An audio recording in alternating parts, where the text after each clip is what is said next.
The historic coronation of Charles III and his wife Camilla as King and Queen of England and Commonwealth realms takes place this Saturday at Westminster Abbey, which has been the setting for every coronation since 1066.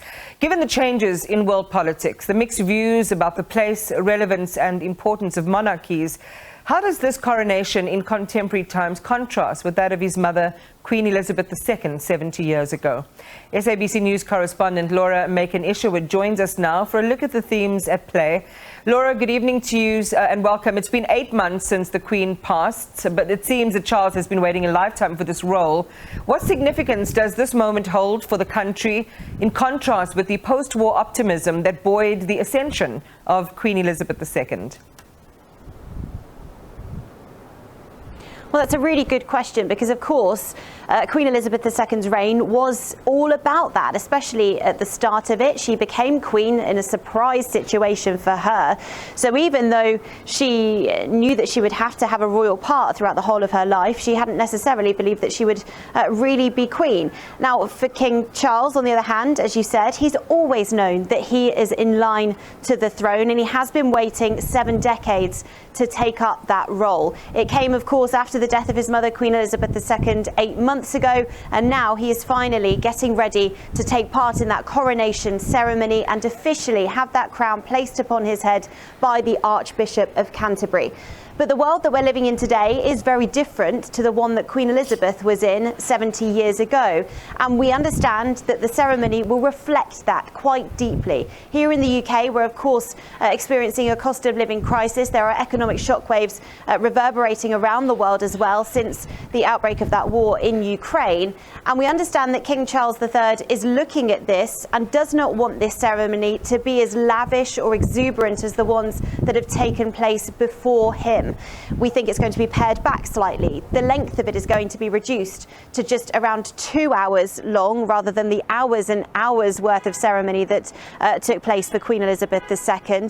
And it's also been trimmed down in terms of guests as well. Rather than the 8,000 that were in the congregation for his mother, he will have around 2,000, 2,300 people there. There will be dignitaries, of course, and leaders from around the world flying into London to be there to watch this historic moment. And it will be steeped in tradition still, but it has to be reflective, King Charles believes, of the diversity of the population that he will be sworn in to serve, his public here in the United Kingdom, but also around the Commonwealth as well. And he has used this ceremony to try to reflect that quite deeply, choosing musicians such as the opera singer from South Africa, Pretty Yende, to perform. And she told SABC that she knew of that significant moment herself. And she is a formidable voice, and I think everyone's really going to enjoy her contribution to this event. Laura, take a step back with us now, and let's look at the various controversies that swirl around the House of Windsor that complicate this event. Yeah, absolutely. And there's been lots of questions about the family members that might well attend. Let's look at Prince Harry and Meghan, the Duchess of Sussex, first. Of course, we've seen him publish his book, Spare, that contained a lot of revelations about the royal family, detailing arguments that he'd had with his brother, accusing Camilla, who will become queen on Saturday, let's not forget, of not perhaps having the best relationship with him, but then also defending her as well, saying that she was doing a good job. He has decided that he will come to see his father be coronated, but his wife Meghan is going to remain in California. They're saying essentially that she needs to stay behind and look after the children. But Prince Harry isn't going to have an official role, so he'll be there in sort of presence, but he won't be necessarily front and centre. There may well be, of course, conversations around that held within the media, also the wider public as well. And there will be a lot of people, I imagine, trying to get a glimpse of him and looking at those conversations, those glimpses that might take place between him and his father.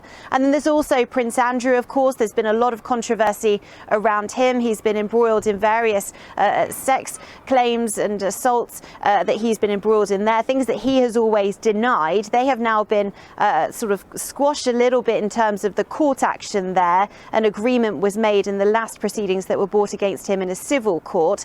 But he will also be taking a similar role to Harry, it seems, being present at the coronation but not having a centre role in it. We don't think he's going to be on that balcony when King Charles and Queen Camilla head back to Buckingham Palace. It will be just the senior members of the royal family there. The Prince and Princess of Wales, William and Kate, his other brother as well, Edward, and his wife, Sophie Wessex. They will be there on that balcony alongside the children. Possibly they're going to be playing a role as well, as that fly past takes place over Buckingham Palace and all that military pomp and ceremony takes place. But you're right, there have been a lot of controversies over the last few years and decades as well. And there's been a lot of questions about Camilla's role too, haven't there, in the past, given the fact that Charles ended up splitting up from Diana, the Princess of Wales, the then Princess of Wales. Anyway, Kate has now taken that role, but now she is going to take that place alongside him as Queen after being given her blessing, essentially, by King Charles's mother, Queen Elizabeth II. Laura Makin-Isherwood, thank you very much for that comprehensive update on what we can expect from the coronation event which unfolds this coming Saturday. That is our SABC News Correspondent.